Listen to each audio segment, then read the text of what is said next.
Hello everyone, भाई नमस्कार आप सभी को। मैं ज्योति राठी, रजनी राठी की बीच वाली बहन, और मुझसे छोटी एक और है पूजा। तो भाई आज मैं आप सभी को दिखाने वाली हूँ कि हमें क्या क्या मिला है झापे में। मेरे को कई दिन हो गए, फुर्सत नहीं मिल रही थी दिखाने की। तो जैसे मेरे पे चाची और भी आई थी, ताई भी आई थी, तो मैं दिखा नहीं पाई सभी को कि भाई अलग अलग उस टाइम पे मैं कुछ काम में भी बिजी थी। कुछ मैंने अपनी देवरानी आई थी तब मैंने वीडियो रिकॉर्ड करी थी, तो वो वीडियो आप बाद में देख सकते हो। और अभी मैं आपको सभी को ना सामान दिखाने वाली हूँ कि मेरे को मिला क्या क्या है। और दूसरा जिससे मैं, हाँ, मेरा स्टैंड है ना, ये वीडियो बनाने वाला, वो स्टैंड कनू ने तोड़ दिया, तो आज मेरे को हाथ से ही बनाने पड़ रही है, मतलब फ़ोन पकड़ के। तो मैं आप सभी को सामान दिखाती हूँ कि भाई दीदी ने मेरे को क्या क्या दिया। और सबको गोल्ड की ज्वेलरी का सबसे ज़्यादा वो है कि भाई ज्वेलरी क्या मिली, क्योंकि झापे में मिलती ही है। अगर खाली हम सिस्टर पीढ़ी के तौर पे जाते फिर हमें कुछ नहीं मिलता, पर हमने झापा भी किया था, तो इस वजह से जो है हमें ज्वेलरी भी मिली। और कपड़े तो खैर दीदी हर बार ही देती है। तो मैं आप सभी को दिखाती हूँ अब क्या क्या दिया है दीदी ने हमें। हमेशा वो हमें देती है, मतलब ऐसा नहीं है कि अभी दे रही है अलग से, वैसे भी देती ही रहती है। तो भाई एक नज़र आपको घुमा लेती हूँ मैं, मतलब इसको कैमरा को फ्लिप कर लेती हूँ, दिखाती हूँ आपको क्या क्या दिया है हमें। तो जी मेरी ये साड़ी है, और दीदी ने ये सूट किए मेरे, मतलब मेरे को पसंद करा के। ये कनू के कपड़े दिए हैं, ये वाले, और राजेंद्र का जोड़ा है वो।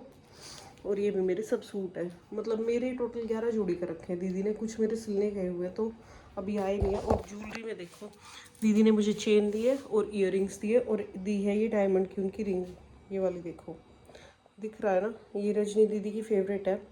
मैंने मना कर दी थी कि भाई मैं नहीं ले रही हूँ, क्योंकि ये उनका फर्स्ट डायमंड है जो उन्होंने खुद परचेज़ किया, और मेरे को डायमंड का इतना शौक नहीं है। तो बहुत मना किया, बोली मेरे हाथों में भी स्वेलिंग आ रखी है, तो ये वाली तो मैं उनको वापस कर दूंगी बाद में। और ये उन्होंने मुझे ज़बरदस्ती दिया है ये वाला। मैं कह रही थी ये कि दे दे, बोली नहीं। तो भाई इयररिंग्स और ये चेन दीदी ने मेरे को दिए, और ये कपड़े वगैरह दिए, और कन्नू के भी ड्रेस वगैरह भी वो तैयार करवाई थी, जैसे जो उन सब की सेम थी। और उसके अलावा तो आपने सब देख ही लिया कि भाई हमें पैसे वैसे भी मिले हैं, मौसी ने भी दिए हमें पैसे कि सूट वगैरह के लिए। यहाँ पे अभी गर्मी हो रही है क्योंकि मैंने बाहर फ़ैन नहीं चला रखा, वो इस डिस्ट्रैक्ट होती इसी वजह से। तो भाई ये देख लो, आप सभी कभी यूँ कहो कि भाई क्या दिया क्या नहीं, फिर भी मैं आपको एक बारी दिखा देती हूँ। और बहुत से बंदे ना हमें ये कहते हैं कि भाई हम आपको पर्सनली, मतलब आप अपने बारे में कुछ बताओ, अपने बारे में, मतलब मेरे और पूजा के बारे में। तो वो भी हम बताएंगे बहुत जल्द। पूजा थोड़ा लेट बताएगी, थोड़ा मैं पहले बताऊंगी अभी, क्योंकि मेरे बारे में आप, मतलब सारी तो नहीं बता रही अभी, कुछ एक बातें बताती हूँ मैं आपको। अभी नहीं, वो भी थोड़े दिनों के बाद बताती हूँ, मतलब एक दो ब्लॉग थोड़े दिन में आने ही वाला है मेरा ब्लॉग। मान लो आप 15-20 दिन में या महीने भर में आप मेरी ऑलमोस्ट अधिकतर बातें जान जाओगे। वैसे तो आपने रजनी दीदी के ब्लॉग में हमें देख ही रखा है बहुत बारी। और इतना मुझे ब्लॉगिंग करनी मतलब आती नहीं है। ये रजनी दीदी ने इंसिस्ट किया था कि भाई तुम भी चैनल बना लो, और तो उसी के करके मैं थोड़ा बहुत लग गई थी बनाने। ज़्यादा जो है वीडियो का शौक, और भाई वैसे भी रजनी दीदी को ज़्यादा है, और हमें इतना नहीं है, मेरे को और पूजा को पर्सनली। इसके अलावा भाई जैसे अब हम सभी फैमिली हो गए हैं भाई, जुड़ गए हैं मेंबर भी, तो कई देखना भी चाहते हैं, तो इस करके भाई मैं वीडियो बनाने लग गई हूँ थोड़ी बहुत, कि भाई जैसे सब मेरे से जुड़ते जा रहे हैं। पहले तो मेरे वो क्या बोलते हैं, ब्लॉग में जैसे कोई था ही नहीं इतने बंदे, थोड़े बहुत नॉन बंदे थे जो देखते थे। अब बहुत बंदे रजनी दीदी की साइड से भी आ रहे हैं देखने, और इवन जैसे नीलम दीदी होगी और व्लॉग वाली हैं, तो वो भी कहती हैं कि भाई आपके व्लॉग अच्छे लगते हैं। खैर मेरे को इतने अच्छे आते नहीं है बनाने, जैसे रजनी दीदी बढ़िया बनाते हैं। मेन तो यही है कि भाई आपकी पर्सनल लाइफ में क्या चल रहा है या क्या आप दिखा रहे हो कंटेंट।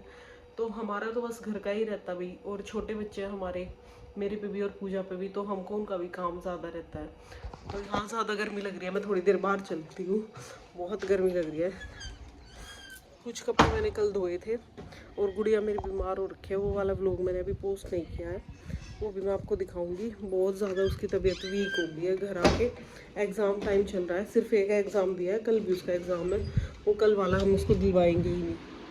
तो ये देखो इतनी वीकनेस आ रखी है, बेचारी सो रही है बेहोशों की तरह। डॉक्टर ने बोला भी इसको गर्म पानी की पट्टियाँ करो, तो वो तो हमने कर दी थी। फिर उन्होंने कहा था कि नहला दो, सिर धो दो, मतलब जैसे गीला सिर रहेगा थोड़ा जल्दी इसको आराम मिलेगा। सिर में बुखार चढ़ा हुआ है बहुत ज़्यादा। और और इसके अलावा भाई क्या बताऊँ, हाँ मेरे सास ससुर का जोड़ा दिया था रजनी दीदी ने, वो तो मैंने उनको भी दे दिया है, और उनके ओढ़ने के भी दिए थे दोनों के, सास ससुर के। कि भाई जैसे अभी नीचे हमारे एसी लगवा लिया ना, पहले एसी नहीं था नीचे, तो उन्होंने एसी के लिए 2 वर्ष दिए थे कि भाई एक एक अपने सास ससुर को दे देना। और बल्कि मनप्रीत को भी पसंद आए थे, दीदी पे और भी रखे हैं, तो मैं मनप्रीत के लिए भी मंगवा लूँगी। मैंने मनप्रीत को भी बोला था एक सूट ले ले, उसने खैर मैंने पहले उसको दे रखे हैं कई बारी, पर उनमें से उसको ज़्यादा कोई खास नहीं पसंद आया। एक तो ये वाला पसंद आया, ये मेरे को सिलवाना था, ये तो मैं खुद ही लड़ाई कर करके लेके आई थी दीदी से। और ये मतलब एक ये मोरनी वाला, ये वाला भी मुझे पसंद है। अभी मैंने नहीं सिलवाया, मैं सोच रही थी इसको तीज वगैरह आएगी ना आगे त्योहार के टाइम, उस टाइम पे तैयार करवा लूँगी। और 1-2 मेरे सूट अभी सिलने भी जा रखे हैं। तो भाई बताना आप सभी को कैसा लगा मेरा व्लॉग, और कमेंट करना। अगर आप देखना चाहोगे तो मैं अपने बारे में ज़रूर बताऊँगी, अपने ससुराल के बारे में या जो भी होगा। और भाई इतनी अच्छी व्लॉगिंग नहीं आती है, तो थोड़ा उस चीज़ को आप मतलब समझ लेना कि रजनी दीदी की तरह मैं और पूजा इतने परफेक्ट नहीं है। जैसे भाई आप लोगों का सबका प्यार मिला है ना हमें, बल्कि कई लोग कहते हैं करते ही क्या है ये बेरोज़गार। एक उस पर पता नहीं किसी पे कमेंट आ रखा था, वो देखा था कि बात तो ठीक है भाई, बेरोज़गार ही है, क्योंकि घर पे पड़े, घर पे कुछ काम तो करते ही नहीं हम। और रोज़गार होगा जब आपको बता देंगे, अभी तो अब फ़िलहाल हमारा कुछ है नहीं रोज़गार ऐसा। बाकी काम वगैरह की हम सोच रहे हैं कुछ, काफ़ी टाइम से देखो मेरी भी प्लानिंग थी बीच में, पहले मैंने ना सैलून का थोड़ा बहुत काम सीखा था, फिर गुड़िया मेरी कंसीव हो गई थी, मैंने उस टाइम पे फिर छोड़ दिया। और जब एक बारी बेबी हो जाता है, आपको घर पे इतनी जिम्मेवारी हो जाती है, नहीं निकल पाते हो। फिर उसके बाद फिर मैंने अभी बीच में केक का भी सीखा है, पर केक का मैंने ऐसे नहीं सीखा था कि भाई मैंने केक प्रोफेशनल वे में बनाने हैं। सिर्फ मैंने गुड़िया के लिए सीखे थे, क्योंकि गुड़िया को डोनट्स वगैरह बहुत पसंद थे, और मफ़िन कपकेक्स इस टाइप से। तो उसके लिए मैं थोड़ा बहुत मतलब ये बेकिंग का सीख के आई थी, पर मैं केक अच्छे बना लेती हूँ। अब कन्नू का बर्थडे गया था, तो मैंने इसके भी बर्थडे के बनाए थे, न्यू ईयर के बनाए थे, दीदी के बर्थडे पे बनाए थे, रजनी दीदी के। तो कई बार मैंने ऐसे मतलब बनाए हैं, अच्छे डिज़ाइन भी बने हैं। बाकी होता है कि फिनिशिंग आने पे बात होती है कि भाई फिनिशिंग जितना आप काम करोगे उस बात पे फिनिशिंग आती है। ऐसे नहीं होता कि आज किया कल छोड़ दिया।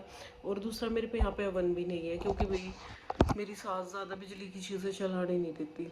थोड़ा सा बताऊँगी, वैसे पता है मेरी सास का नेचर बताऊँगी आपको कैसा है कैसा नहीं है, हर किसी के साथ होता है। देखा जाए ओवरऑल में देखूँ तो ठीक है मतलब, पर मेरे से इतनी बनती नहीं है। वो हो जाता है ना कि भाई देखो, अगर आपके खुद के माँ बाप बैठे हो तो आप बहुत कुछ झेल लेते हो, और पीछे कुछ ना हो ना भाई, पहले ही दुखी हो तो आपसे फिर नहीं उठती है। तो थोड़ा मैं डिस्टेंस बना के रखती हूँ। तो और वो भी मैं बहुत बताऊंगी आपको, ऐसा नहीं है भाई मेरी सास मतलब बहुत ही ज़्यादा बेकार है। हाँ थोड़ी मतलब हरकतें ऐसी है, नहीं झेल सकते, पर वैसे दिल की अच्छी है।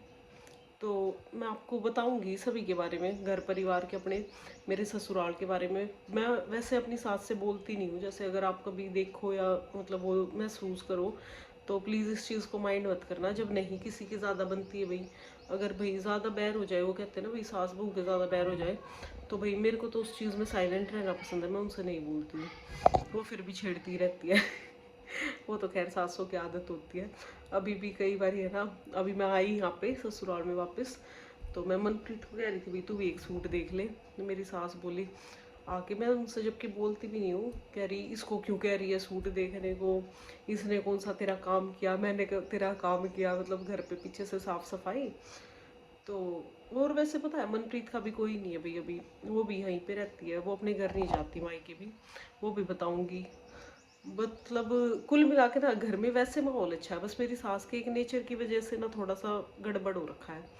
तो आपको ना मेरे को एक दिन किसी दिन फुर्सत लगती है तो मैं सारी बातें बताऊंगी। कुल मिला के अपनी भी देखो होती है, कह लो हम भी नहीं, अगर आज की जनरेशन में झेलते या भाई किसी की बड़े की नहीं सुनते, तो फिर भाई बड़ा भी हमारी नहीं मानता ना।